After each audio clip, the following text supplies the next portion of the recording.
plus hauts dirigeants de Smile. Alain Garnier, dirigeant et cofondateur de Genspot. Vincent Victor, dirigeant et fondateur de Gélios. Alors, merci à tous les quatre d'avoir accepté l'invitation. On va commencer par parler du do it yourself. Cette idée que les solutions packagées, plus quelques conseils, peuvent permettre aux entreprises de se débrouiller finalement seules.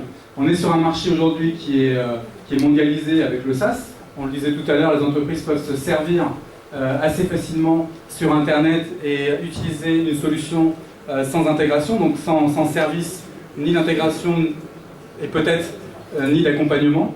Est-ce que vous pensez qu'on peut réellement donner les moyens aux entreprises de se débrouiller seules?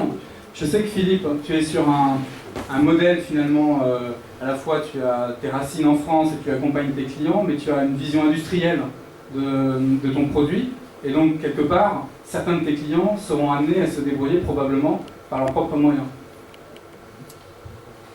Oui. En fait, le marché tel que nous le connaissons aujourd'hui, c'est surtout un marché dans lequel nous accompagnons des grosses PME, en tout cas des entreprises qui sont déjà bien établies et qui, effectivement, pour réussir, nécessitent le plus souvent de l'intégration, un accompagnement, du service.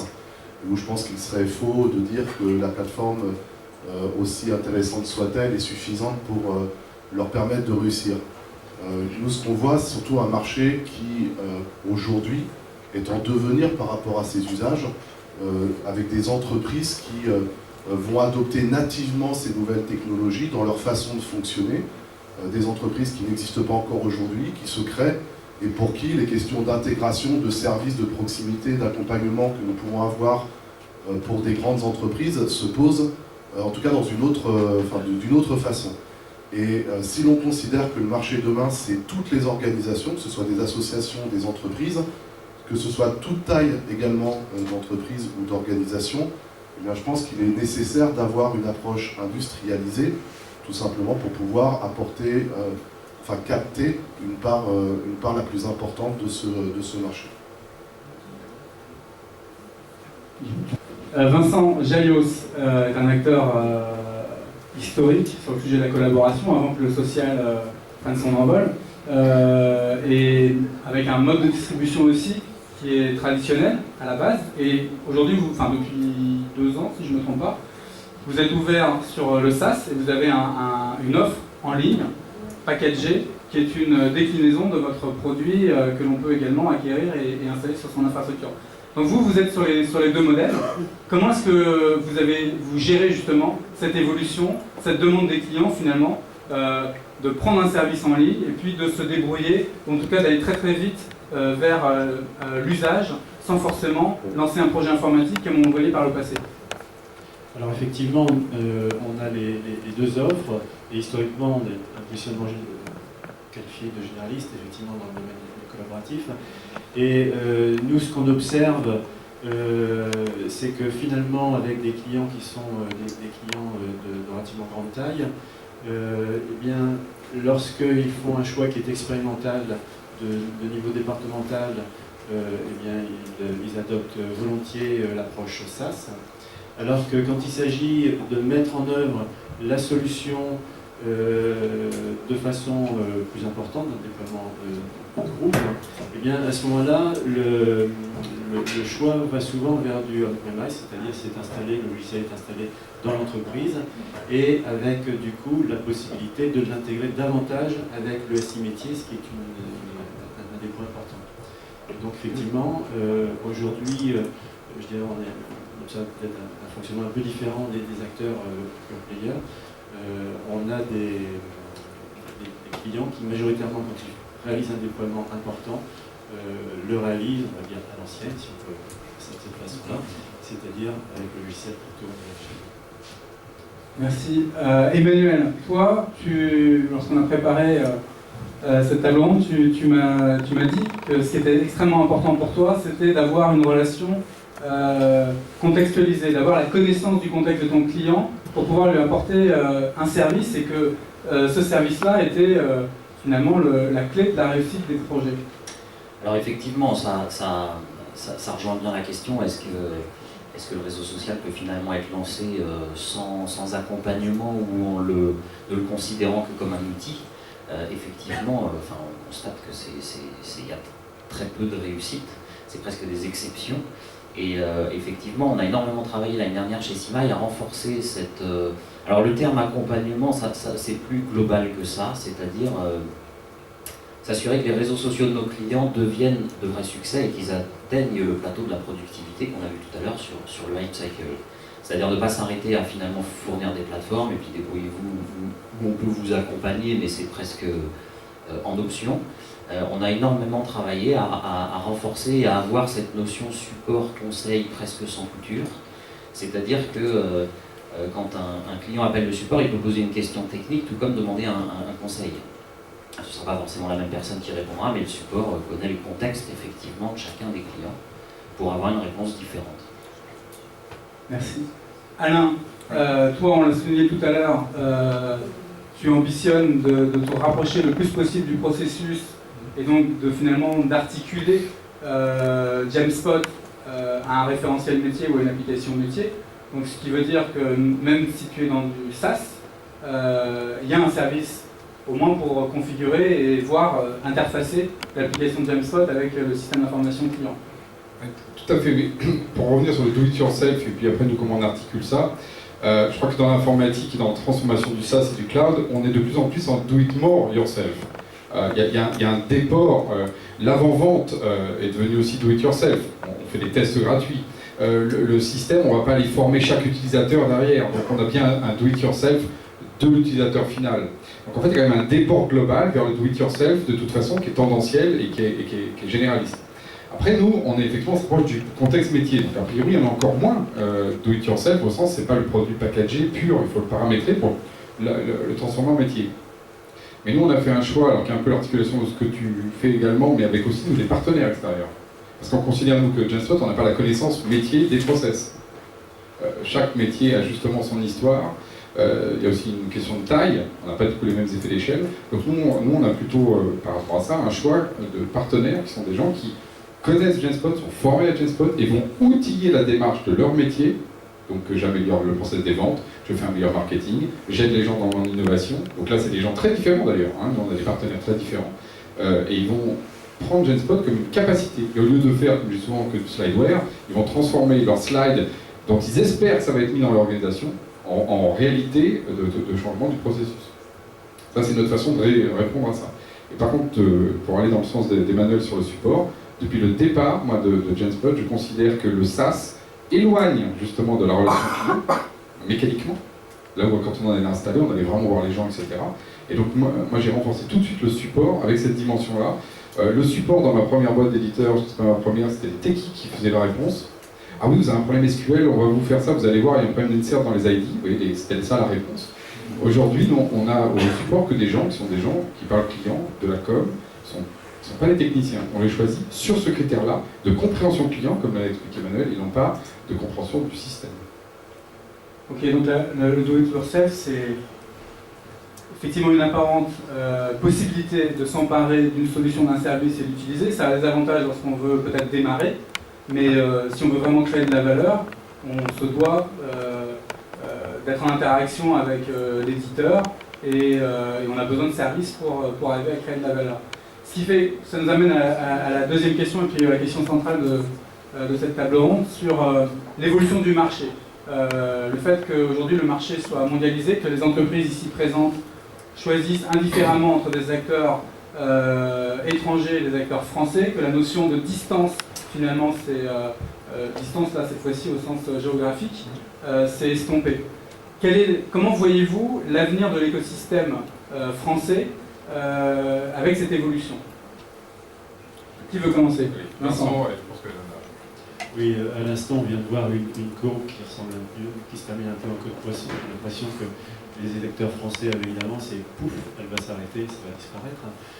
Je pense que... Ça vous nous le dire, on verra l'année prochaine. Non, mais je pense que on vit à l'heure actuelle une époque assez étonnante en France, où justement, ça crée un renouveau, et en particulier, dans cet écosystème, en soulignant à quel point les acteurs français avaient une certaine avance, ça souligne bien effectivement le potentiel qui existe à l'heure actuelle, et c'est pas quelque chose qui est prêt de s'arrêter. C'est-à-dire que l'histoire informatique, dans ces dernières années, c'est un peu beaucoup d'échecs, hein, c'est-à-dire à chaque fois les acteurs américains l'emportent, et donc c'est un peu comme des jeux, on sait à l'avance que ça va mal se terminer. Et je pense que là, il se passe quelque chose de tout à fait nouveau. Dans ce domaine-là, c'en est un exemple. Il y a suffisamment d'innovation à venir dans le domaine du numérique et de l'informatique, et il faut arrêter de considérer les acteurs, les éditeurs français comme des morts en sursis. Il y a vraiment une histoire qui est en train de se créer aujourd'hui. Je pense que c'est peut-être le moment de... Oui, vous pouvez dire 2 mots de la démarche Eiffel. Voilà, il s'est produit qu'on est dans un domaine de collaboration, donc on le pratique nous-mêmes. Et c'est, je pense, un élément qui fait qu'on l'a pratiqué aussi entre nous, apprendre à se connaître, à connaître nos compétiteurs, c'est-à-dire qu'effectivement, on est des adversaires sur des marchés, et on l'assume bien sûr tout à fait, mais en même temps, on a aussi conscience que dans cette phase darwinienne où les entreprises se créent, toutes ne vont pas réussir. Donc souvent, je dis en plaisantant, dans quelques années, nous travaillerons peut-être dans la même entreprise. Donc on rit tous en se disant chacun que c'est la nôtre qui va emporter sur celle des voisins.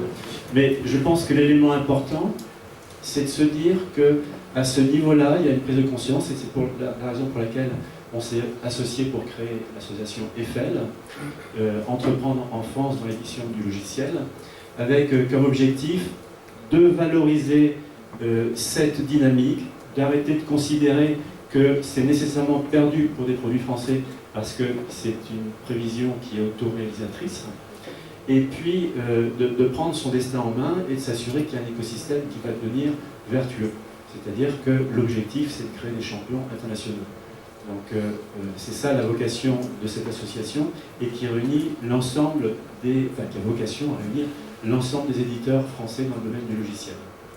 Donc là, j'ai fait une réponse qui est une réponse, je dirais, volontariste d'un entrepreneur, mais c'est un élément où c'est important de considérer que les acteurs français, parce qu'ils ont réussi précédemment, font aussi la preuve de ce qu'ils sont capables de faire. On a réussi, alors je parle pour moi, Jalios, on a réussi typiquement à s'installer chez Kering. C'est un déploiement groupe.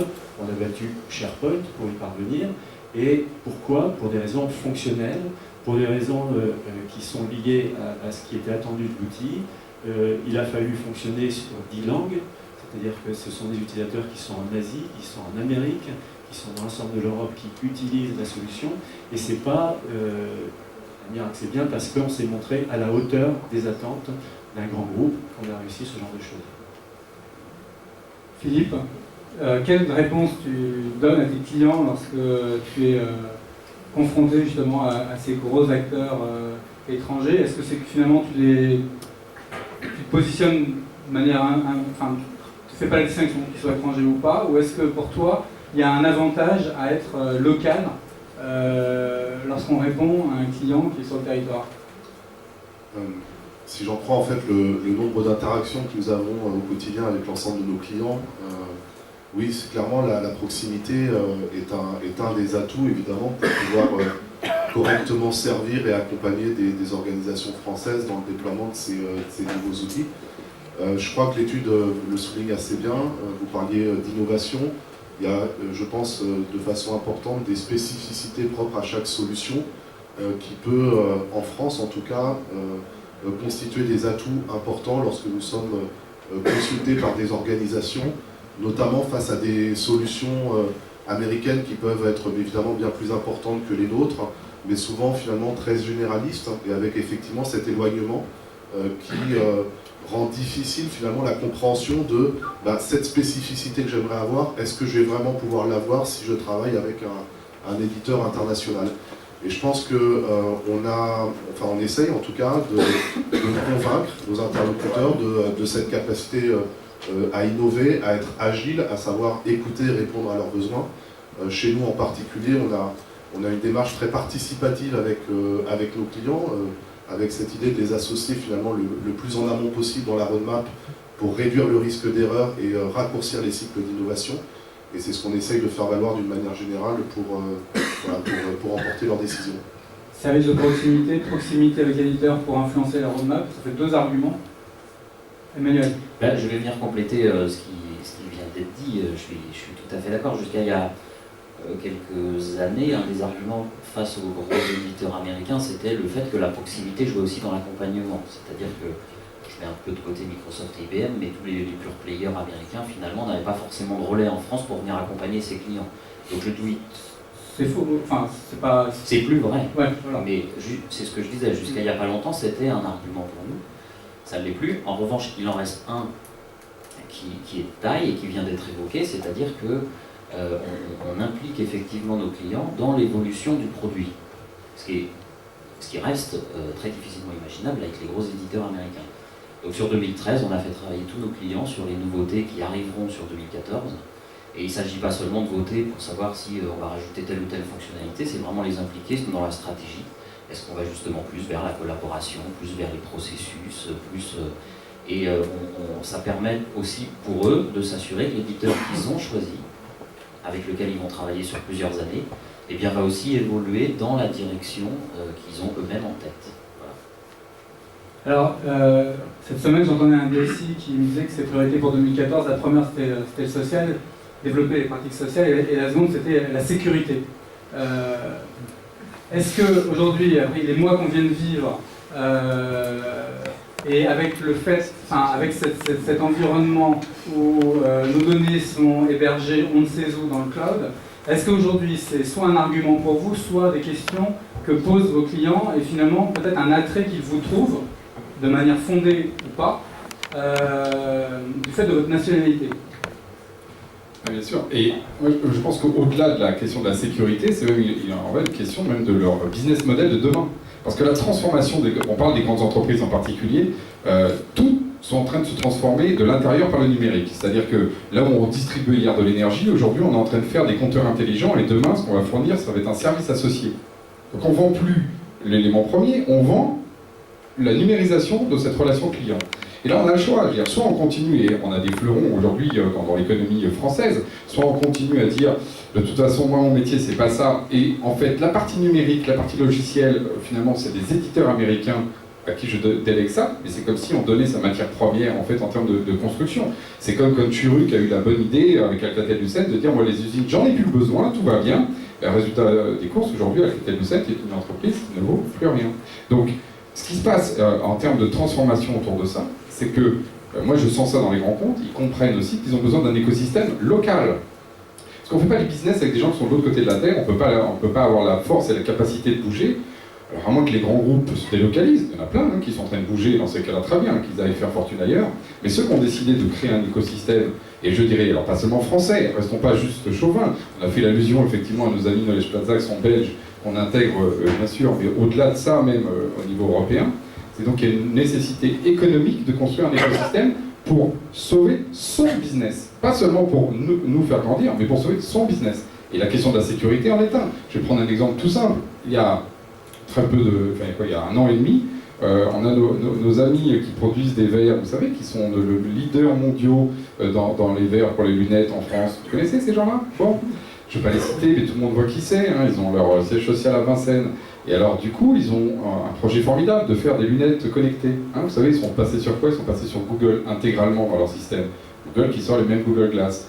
On peut imaginer qu'ils vont réussir à construire un business maintenant là-dessus, étant donné que leur concurrent est le premier système d'information sur lequel ils ont basé toutes leurs opérations. Ils prennent juste un risque qui est au-delà même de ce qui paraît être raisonnable. Donc voilà un exemple typique du fait de ne pas s'être approprié la valeur numérique dans leur chaîne de valeur, de la déléguer à des gens parce qu'ils pensaient que c'était juste une commodities, sauf qu'en fait, aujourd'hui, la force des silos, pour ne pas le nommer, ça va être demain dans son logiciel connecté autour de ces verres, et pas juste être un pauvre producteur de verres plus ou moins bien polis. Donc là, on voit bien qu'il y a une prise de conscience centrale. Et ce que disait Vincent, c'est que ça change. On a des interlocuteurs qui, avant-hier, disaient vous êtes petits. Et ça veut dire que ça. Parce que, comme l'a dit Guillaume, d'un point de vue fonctionnel, 9 fois sur 10, bon, ça fait 8 ans qu'on sait que les gens autour de la table, on est meilleurs que SharePoint. Ça fait 8 ans qu'il y a des gens qui choisissent quand même SharePoint. Bon, sauf qu'à un moment donné, la question de leur survie business, à mon avis, va passer avant la question de notre intérêt. Parce qu'encore une fois, on n'est pas juste là pour servir nos intérêts, on est là pour construire de la valeur avec nos clients. Et s'ils choisissent SharePoint, même s'ils considèrent que la solution est en deçà du point de vue fonctionnel, c'est qu'il y a d'autres critères qui rentrent en compte. Mais ça s'appelle le parapluie, c'est que finalement on ne les dérangera jamais et qu'aujourd'hui, et d'ailleurs la France n'arrive pas à créer d'emploi. Pourquoi? On est assez innovant? Non. Donc ça veut dire que on est dans une logique, moi je considère, et ça on est en train de travailler avec Eiffel justement en termes sur des données chiffrées, pour démontrer que la croissance économique aujourd'hui, le relais de croissance, il passera par la transformation à travers le numérique de toutes les activités. Toutes, pas certaines activités. C'est justement pas la question des éditeurs dont on parle, c'est de tous les secteurs d'activité.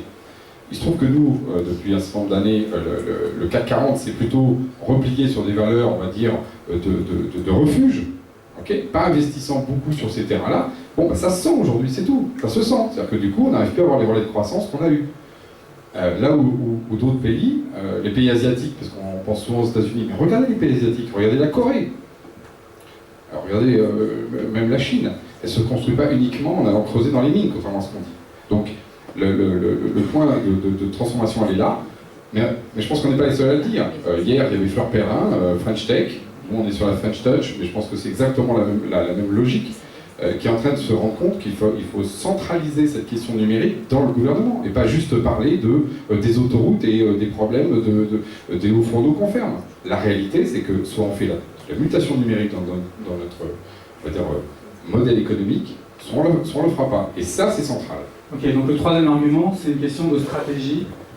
Tu l'as écrit dans tes slides. Oui. Changer la stratégie. Non, sauf que quand on le dit comme ça en l'air, je pense que ça veut juste dire, vous ne changez pas la stratégie de votre métier à travers le numérique, vous ne créez pas une nouvelle chaîne de valeur, c'est FSI Lore, mais demain vous êtes juste un sous-traitant.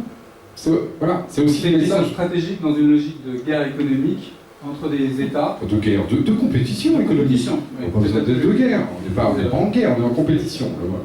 Ça, c'est le troisième argument. Maintenant, on est sur un marché de masse. Qui dit masse dit donc volume, donc des prix qui sont aussi du coup dilués. On peut vendre moins cher un produit si on le vend à plus de monde. Si vous, acteurs français, vous restez sur le marché, sur le territoire national, alors que d'autres vendent à l'échelle de la planète, tôt ou tard, ils vont avoir les moyens d'aller plus vite que vous en termes d'innovation, et puis ils vont même pouvoir baisser leur prix jusqu'à vous asphyxier. Je ne vais pas vous donner la parole juste pour dire Eiffel, l'objectif c'est de faire, sur la partie logicielle, de faire des éditeurs qui rayonnent au niveau mondial. Point. C'est pas d'être replié sur notre quant à soi français, c'est justement de dire, on a des éditeurs qui sont manifestement devant et qui effectivement ont une capacité mondiale. Les taux de croissance qu'on a sont aussi du fait qu'effectivement on a une capacité à aller jusqu'à ce niveau-là. On pense qu'on est à un moment de basculement où aussi il y a une maturité des éditeurs qui sont en capacité d'internationaliser leurs solutions. Philippe, Emmanuel ou Vincent, lesquels d'entre vous commencent à réfléchir à aller sur des... Vous êtes peut-être déjà en partie présents sur d'autres pays? Oui, on a commencé à être présent sur d'autres pays, non pas les États-Unis mais le Canada. Donc on peut être aussi directement frontal avec qui. On est aussi présent sur le continent africain. Alors curieusement, on avait essayé le Maghreb, c'était à l'époque du printemps arabe, donc ça n'a pas réussi. Et c'est l'Afrique noire où on a connu un certain succès. Il s'avère que le business là-bas se développe de façon plus simple, d'un point de vue contractuel. Verser des packs chiches. Ils sont moins juridiques, c'est ça? Alors attention, là je ne peux pas dire ce que j'ai pas dit, c'est très juridique. Les contrats sont très épais, mais par contre on traite du business de façon, je veux dire, normale. Mais déjà... Ça met d'autres questions, vous savez. Oui. On va passer dans le comme ça, en tout cas qu'on essaye de faire le business. Et donc ce qui se passe, c'est que je reviens sur cette question du devenir et du marché de masse. Je pense qu'il faut toujours être en phase avec la réalité de la vitesse à laquelle les choses se font. C'est-à-dire que oui, le SaaS, nous on y croit beaucoup, Mais encore une fois, je reviens sur le constat que je faisais tout à l'heure. On a typiquement gagné RFF. RFF, c'est un autre éditeur français avec qui RFF avait fait une expérimentation en SaaS. Et ils nous ont ensuite choisi parce que ça leur permettait de s'intégrer avec leur SI et d'être en mode licence. Donc il faut savoir avec quelle vitesse ce changement a lieu. Y aller trop vite, c'est se tromper. Y aller trop lentement, c'est se tromper aussi. Donc je pense que c'est important d'avoir cette notion de la vitesse à laquelle on y va. Et puis l'autre élément qu'il faut vraiment avoir, je pense, gardé en tête, c'est la capacité d'innovation qui existe. Il y a quelques années, ce qui faisait, je dirais, le poids fort de gros acteurs américains, c'est de pouvoir disposer de centres de recherche qui leur permettraient de garder une avance. Aujourd'hui, nos idées d'innovation, dans le domaine du B2B, c'est-à-dire de clients qui sont des entreprises, cette innovation, ces idées d'innovation, plus exactement, nous viennent souvent des usages grand public. Ça veut dire que le laboratoire, il ne coûte rien. Il est là, on regarde les idées qui viennent et je parle du laboratoire. Après le développement, il y a un effort effectivement réalisé. Mais le laboratoire et les idées, c'est pas ça qui manque. Et aujourd'hui, on regarde un état de choses et on se dit un intranet à dimension collaborative, voilà ce que ça doit contenir. Vous avez d'ailleurs augmenté votre grille, on avait eu le bonheur de la saturer, donc maintenant il nous reste 65% à accomplir, 55% à accomplir pour la saturer à niveau. Alors je dis ça en plaisantant, ce qui se passe c'est que l'innovation... Personne ne l'a jamais saturé. Non, tout à fait. Non, mais ce que je veux dire c'est que l'innovation qui va permettre à des acteurs de relativement petite taille de continuer à pouvoir s'imposer face à des Goliaths, eh bien c'est quelque chose qui va continuer pendant un certain temps. Donc Vincent, très optimiste. Philippe, sur l'innovation et sur le financement finalement de ta roadmap, je sais que tu as développé des partenariats avec des universités. C'est un moyen pour faire face justement à ces mastodontes?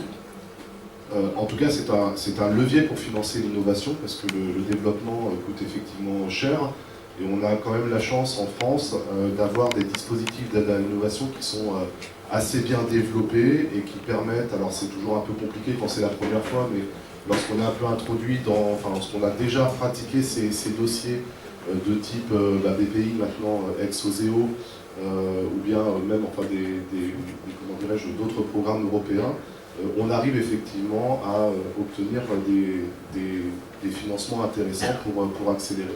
Mais je pense que ce qui est le plus important, c'est la façon dont on gère l'innovation. Vincent parlait effectivement de ce monde ouvert qui nous apporte tous les jours beaucoup d'idées. Je crois que à travers cette participation, cette collaboration avec nos clients, nos partenaires, on arrive aussi à raccourcir et à réduire les coûts liés à cette innovation parce que finalement, on réduit le risque d'erreur et je pense qu'il faut le prendre en compte. Et je pense que cette taille qui aujourd'hui peut être parfois vue comme un inconvénient, pour nous c'est un véritable atout parce que ça nous rend beaucoup plus agiles pour pouvoir saisir des opportunités et arriver à nous imposer parfois dans des situations où il n'y a pas véritablement d'offres sur le marché qui arrivent à faire ce que nous faisons.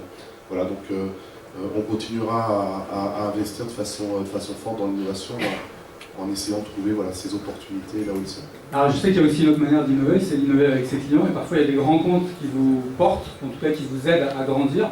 Et Emmanuel, je sais que toi et plusieurs d'entre eux en tout cas t'ont aidé en tissant un partenariat avec eux en quelque sorte, à faire progresser ta roadmap et à convaincre d'autres clients de leur taille à choisir ta solution. Tout à fait. Alors effectivement, c'est dans la lignée de ce que je disais tout à l'heure, on implique énormément nos clients dans l'évolution du produit. Et il y a des fonctionnalités importantes ou des évolutions, voire même des directions qui ont été prises en travaillant avec nos clients. Aujourd'hui, dans notre solution, tout ce qui concerne l'innovation, la gestion des idées, la mise en scène de l'innovation a été faite en partenariat avec la RATP par exemple, qui avait ce type de besoin et qui nous a encouragé à faire évoluer la solution dans cette direction-là. On parlait tout à l'heure de la sécurité, on a un certain nombre de clients qui sont très sensibles à ça. L'un des plus sensibles, c'est le ministère des Finances, qui est en SaaS chez nous. Alors ça se traduit comment comme... Eh bien en fait, ça se traduit par des audits déjà, et puis ensuite par le fait de définir un certain nombre de niveaux de sécurité concernant tout un tableau grand paquet de lignes et ça nous aide à être capable d'offrir, parce qu'évidemment tout ce qu'on met en place c'est aussi disponible pour l'ensemble de nos autres clients. Donc ça nous aide à faire évoluer non seulement le produit dans sa couverture fonctionnelle, mais également la qualité de service d'une manière générale, la disponibilité, la sécurité, etc. Ok. Est-ce que vous avez des questions à poser à nos 4 éditeurs sur cette thématique-là?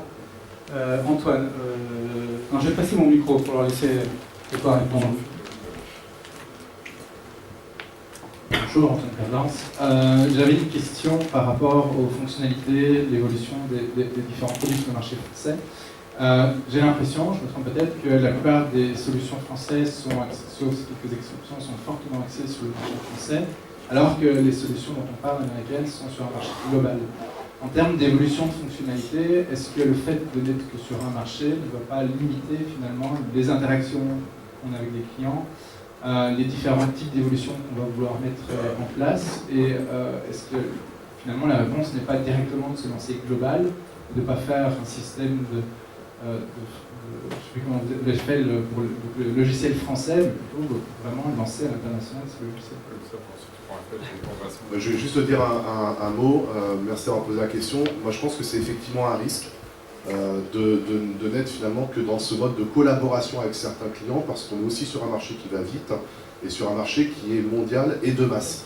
Et donc il ne s'agit pas de perdre de vue finalement que de nouveaux entrants ou de nouvelles entreprises qui n'ont pas encore adopté ces solutions vont avoir besoin d'un environnement fonctionnel, technique, ergonomique qui se doit d'être à la hauteur de ce que font un grand nombre d'acteurs aujourd'hui sur le marché.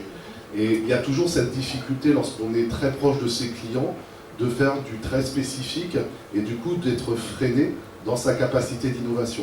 Donc je crois qu'on est souvent sur un chemin difficile, mais pour ce qui nous concerne, on a bien envie effectivement d'aller de l'avant et de pouvoir offrir une approche globale pour pouvoir saisir ces opportunités sur ce marché de masse. Sur la question internationale, il y a plusieurs choses qu'il faut aussi voir. Aujourd'hui, je ne connais pas d'éditeur qui ne dit pas « j'ai pas envie d'aller à l'international ». Il n'y a pas ce côté pantouflard, je reste chez moi. Point numéro 1. Point numéro 2, sur Eiffel, tu nous poses la question. Nous, on dit qu'il s'agit d'entreprendre en France, mais par contre de rayonner à l'international. Donc c'est exactement ce que tu dis. Et je suis désolé, les gens de la Silicon Valley, d'ailleurs c'est pas un problème de français ou de nationalité, ils sont pour les 3/4 d'ailleurs issus de nationalités très différentes, mais ils sont sur un écosystème. Et quand vous êtes dans la vallée, pour ceux qui y sont allés, vous voyez tout de suite la relation business et ça va se faire à midi très vite, vous allez pouvoir passer des deals, alors qu'aujourd'hui, pour aller là-bas, etc., c'est pas tout la même chose. Donc c'est cette idée qu'en fait on fait du business avec des gens en proximité. Comme ce soir, on est en train de faire, on est en proximité, à un moment donné, c'est fondamental. Et troisième point, tu as entièrement raison sur le fait qu'il faut penser global aujourd'hui pour exister. Les Américains, on les voit toujours comme étant globaux, mais il ne faut pas oublier qu'ils démarrent généralement pas d'un point de vue global, ils n'attaquent pas les opérations quand ils font $1.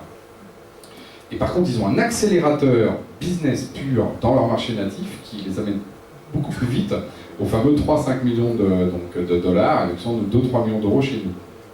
On ne voit pas les boîtes américaines arriver avec $10 ici, généralement, sauf si elles ont justement 15 millions de dollars de funding.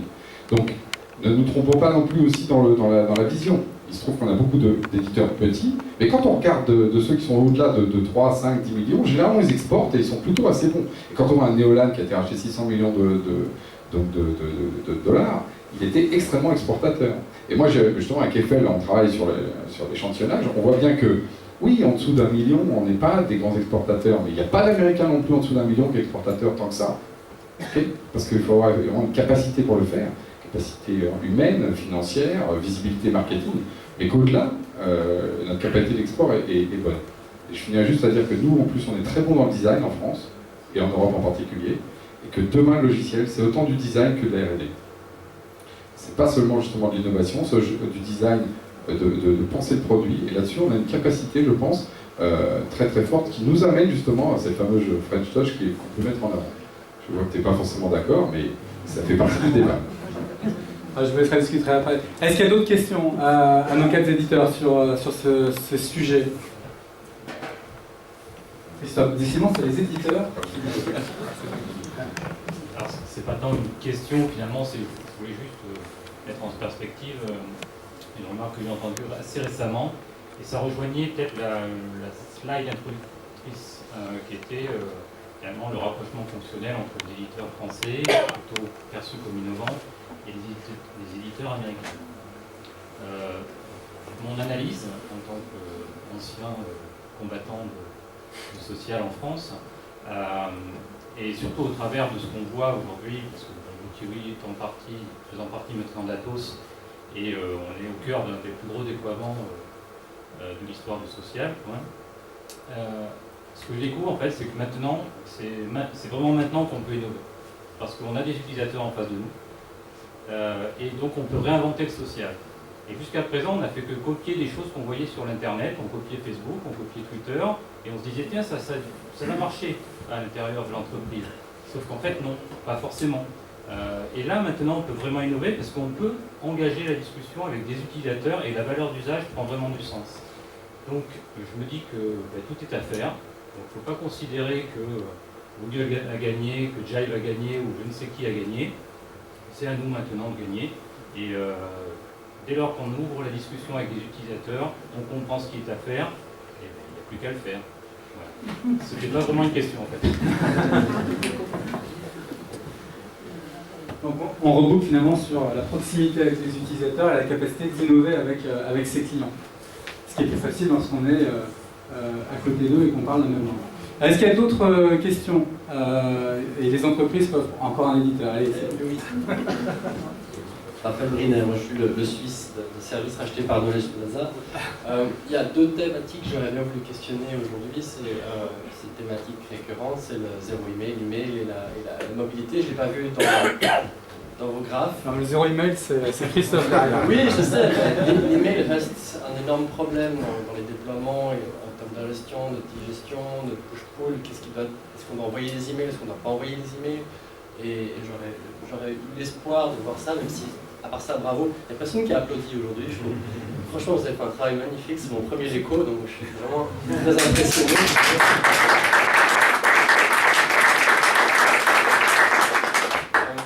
Donc voilà, l'importance de la mobilité.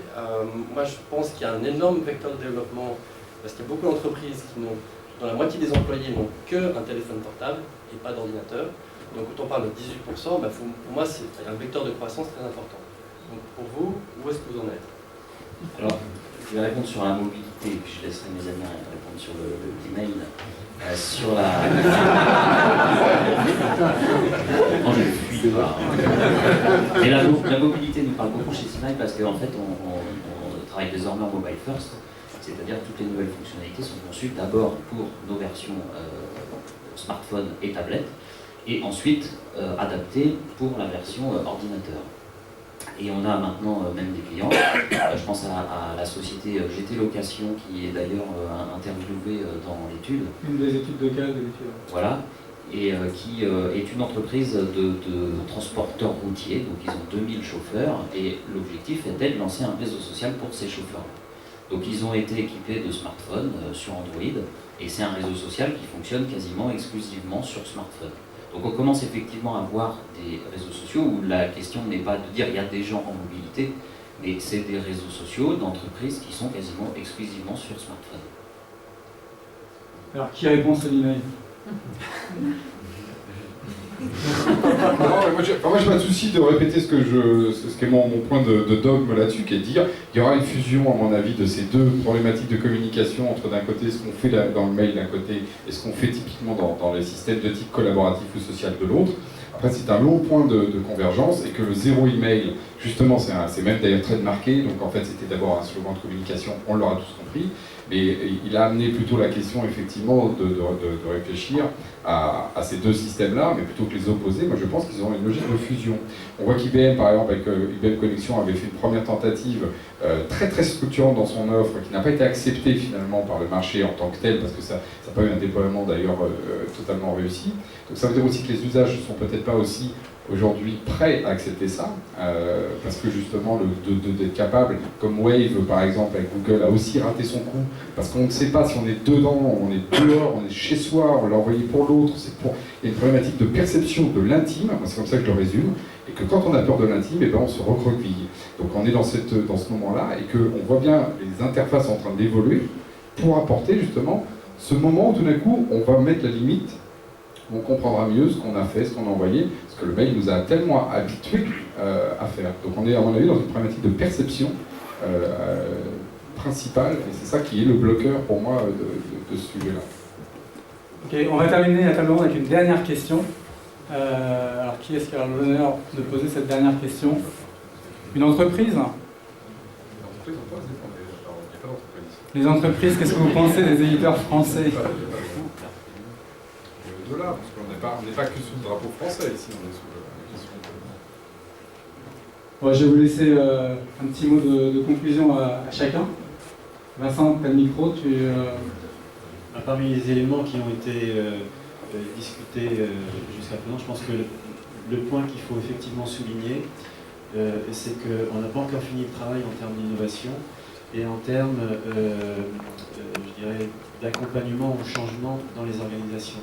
C'est-à-dire que mettre en place des outils collaboratifs, ça touche tellement à la façon dont les gens travaillent. On le voit bien dans les cours que vous avez montrés, on voit bien la lenteur avec laquelle les pratiques changent et évoluent. On a appris à travailler d'une certaine façon, c'est-à-dire les premières années de la vie jusqu'à la fin des études, beaucoup silencieusement en train d'écouter religieusement quelqu'un, ou de ne pas l'écouter éventuellement, mais peu à collaborer. Donc on apprend ça ensuite dans les entreprises. Eh bien, il y a vraiment un apprentissage gigantesque à ce niveau-là. Et changer les pratiques, ça n'est pas simple, ça touche y compris au management, principalement au management d'ailleurs. Et là, il y a un aller-retour, hein, c'est ce qui a été dit à l'instant sur la capacité d'innovation qui existe, il y a un aller-retour entre les utilisateurs et les produits, mais aussi parce que les pratiques changent. C'est-à-dire qu'il faut se rendre compte du bouleversement que c'est des choses aussi simples que de dire un document qui est en préparation, je le rends visible de tout le monde dans une entreprise, ou tout le monde dans un groupe de travail, c'est pas des choses qui vont de soi aujourd'hui. Alain, un mot de conclusion donc sur la thématique. Hein. Bien sûr. À croire que ça m'arrive de sortir du contexte. Non, vraiment. Là, on dirait qu'on voit la croissance du marché qui a 2 chiffres. Il a fallu à peu près 15 ans pour le CRM pour atteindre son plateau. Elle est en totale, justement, demande immédiate dans tous les marchés, et dans lequel on inverse le problème. C'est pas de dire, vous savez, ce serait bien d'avoir un CRM, mais c'était presque honteux de ne pas en avoir. Et on passe dans l'autre phase d'achat. On est dans ce moment-là, et sur les questions collaboratives, je te rejoins complètement, on en est au moment juste du démarrage, en fait. Et on a quand même des courbes aujourd'hui de croissance à 2 chiffres. Hein. Là, on est sur du 40-50%, voire 80% de croissance, dans un marché aujourd'hui qui est stagnant. On est quand même dans une économie qui est à 0 en Europe. Hein. C'est pas, voilà. Donc ça veut dire qu'en fait, les taux de croissance sont même devant nous, quand on compare avec les autres marchés plus matures, parce qu'effectivement, tout est inventé. Tout est inventé sur le fait que l'économie est en train de devenir collaborative. Moi, j'en suis là-dessus convaincu. Donc moi, je pense que ça ouvre au contraire des perspectives pour les éditeurs, pour les boîtes de services, boîtes de conseil, et aussi en interne pour les grandes entreprises, les PME, de changer leur modèle de manière assez drastique. Et donc c'est enthousiasmant. Emmanuel. Effectivement, les éditeurs français ont vraiment une carte à jouer et gardent pour revenir sur la courbe, on a vu effectivement que la couverture fonctionnelle des Américains a commencé à rattraper la couverture fonctionnelle des Français. L'idée, c'est aussi de ne pas aller en frontal. Si on joue à ce jeu-là, on n'aura effectivement pas les moyens de Microsoft ou d'IBM d'innover. En revanche, on peut se spécialiser, on n'en a pas trop parlé, mais le social software, c'est aussi un domaine où il y a une spécificité culturelle. En France, aux États-Unis, il y a des fonctionnalités des éditeurs américains qui ne prennent pas vraiment ici parce que la hiérarchie a un poids que n'a pas aux États-Unis. Enfin, on aurait pu prendre plein d'exemples, on n'en a pas parlé non plus. Donc il y a une vraie spécificité qui fait qu'on reste au plus près des gens qu'on est en train de servir. Voilà. Philippe. Oui, je suis aussi très enthousiaste et très optimiste pour l'avenir. On voit effectivement qu'on en est au tout démarrage d'une transformation de l'ensemble des secteurs de l'économie et des organisations, avec des capacités de transformation qui vont quand même plus lentement que nos propres capacités aujourd'hui à venir outiller ces démarches. Donc je pense que dans les éditeurs français, nous avons fait aujourd'hui une bonne part du chemin, même s'il y a encore beaucoup d'opportunités et d'innovation. Il faut aussi que maintenant les entreprises comprennent que ce n'est pas qu'une question d'outils, mais aussi une question de changement dans leur propre modèle de fonctionnement, et qu'elles acceptent finalement de joindre finalement ces deux côtés, c'est-à-dire outils, mais aussi démarche interne, organisation, management, pour pouvoir tirer les meilleurs profits de tout cela. Très bonne conclusion. Bon, bah, merci à tous les quatre.